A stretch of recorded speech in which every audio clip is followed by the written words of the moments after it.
के साथ है। इसी तरह के हमले की पूरी जांच करने का प्रयत्न जरूर भारत सरकार की तरफ से होगा और फारूक अब्दुल्ला जी को पूरी सिक्योरिटी देने के संबंध में अमित शाह जी ने उनके साथ बात भी की है, उनकी सिक्योरिटी बढ़ाई है।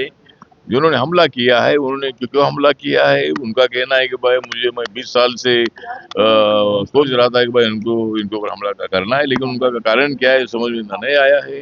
लेकिन फारूक अब्दुल्ला जी पर हमला के हम पूरा धिक्कार करते हैं, निषेध करते हैं और जरूर फारूक अब्दुल्ला जी हमारे साथ अलायंस में नहीं है, लेकिन उसके बावजूद भी हमें उनके बारे में आदर है और जम्मू कश्मीर को भारत के साथ रखने में फारूक अब्दुल्ला जी का और उनके पिताजी का बहुत बड़ा संबंध रहा है। इसीलिए वे हमले की हम निंदा करते हैं और फारूक अब्दुल्ला जी को भारत सरकार पूरी सुरक्षा देगी, ऐसा मैं विश्वास व्यक्त करता हूं। एक पॉलिटिकल लीडर का कहना है कि जिस शख्स ने हमला किया था उसको टेररिस्ट डिक्लेयर कर देना चाहिए। हाँ, तो मुझे लगता है कि टेररिस्ट डिक्लेयर करना चाहिए। अभी इसी में यहाँ जो भी हमारी सरकार उमर अब्दुल्ला की सरकार है वो भी वैसा प्रस्ताव भारत सरकार को भेज सकती है और निश्चित रूप से टेररिस्ट है क्या मुझे जानकारी ऐसी मिली है कि भाई जिस शादी में फारूक अब्दुल्ला जी गए थे तो जिसकी शादी थी तो उसके कोई रिलेटिव वो थे, तो ऐसी कुछ जानकारी मिली है, लेकिन उन्होंने हमले का कारण नहीं बताया है। तो लेकिन मुझे लगता है कि टेररिस्ट उनको टेररिस्ट है क्या नहीं उसकी जांच होनी चाहिए, लेकिन अगर जो भी है उसमें उसका निर्णय हो सकता है। अच्छा, राहुल गांधी का कहना है कि एनर्जी सिक्योरिटी को लेकर कॉम्प्रोमाइज किया गया है मोदी सरकार की तरफ से।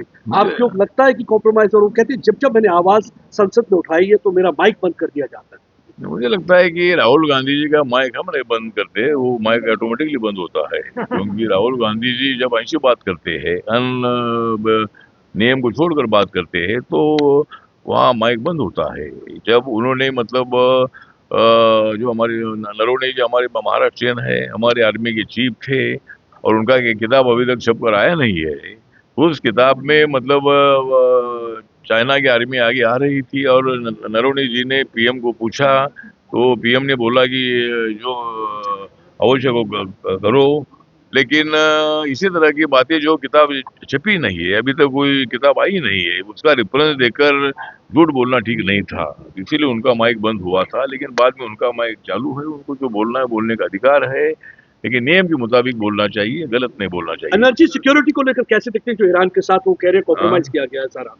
नहीं, मुझे लगता है कि सिक्योरिटी के साथ कॉम्प्रोमाइज का विषय नहीं है, मतलब फारूक अब्दुल्ला जी को ऑलरेडी सिक्योरिटी है। नहीं, ईरान का जो ये बात कर रहे हैं, ये जो राहुल गांधी कह रहे हैं कि प्रधानमंत्री नरेंद्र मोदी ने जो एनर्जी सिक्योरिटी है उसको कॉम्प्रोमाइज किया गया है, जिस तरीके से यूएस डिक्टेट कर रहा है टर्म कि अभी आप रशिया से ऑयल ले सकते हैं, बहुत सारी चीजों को लेकर। मुझे लगता है कि कॉम्प्रोमाइज करना मतलब अगर डील करना है तो कॉम्प्रोमाइज करना पड़ता है, लेकिन कॉम्प्रोमाइज किया है ये देश के लिए, मतलब जो व्यापार बढ़ाने के लिए, देश इकोनॉमी बढ़ाने के लिए, यहाँ के बेरोजगारों को रोजगार देने के लिए, यहाँ के इंडस्ट्रियलिस्ट को और भी ज्यादा संगठन बनाने के लिए इसी तरह के डील होते हैं। इसीलिए मुझे लगता है कि ऐसे डील पर आपत्ति जताना ठीक नहीं है। मतलब राहुल गांधी जी की पार्टी की भी जब सरकार थी, यूपी की सरकार थी, उसके पहले कांग्रेस पार्टी की सरकार थी, तब इसी तरह के डील हुए हैं और अमेरिका के साथ कांग्रेस पार्टी के भैया मतलब कांग्रेस सरकार के संबंध हमेशा अच्छे रहे हैं।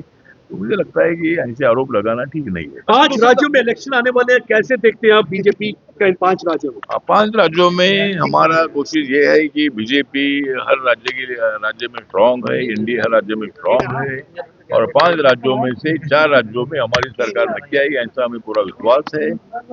केरल में क्या होगा अभी मुझे मालूम नहीं है, लेकिन केरल में भी भारतीय जनता पार्टी की ताकत बढ़ रही है और हमारी कोशिश है कि भाई 5 राज्यों में एनडीए की सरकार आई, इसके लिए हमारा प्रयत्न जारी है। वेस्ट बंगाल में आ सकती है, आपको लगता है ममता बनर्जी को हरा सकती है बीजेपी? मुझे लगता है कि ममता बनर्जी को इसलिए बीजेपी और एनडीए हरा सकती है क्योंकि 2022 के इलेक्शन में ममता दीदी ने बीजेपी को हराया था, बीजेपी सत्ता में आने की संभावना थी। अमित शाह जी ने हमारी 200 सीट आएगी इस तरह का अनाउंसमेंट भी की थी, लेकिन ममता दीदी को ज्यादा सिंपैथी मिली, वो सत्ता में आई, हम उनका आभार व्यक्त करते हैं।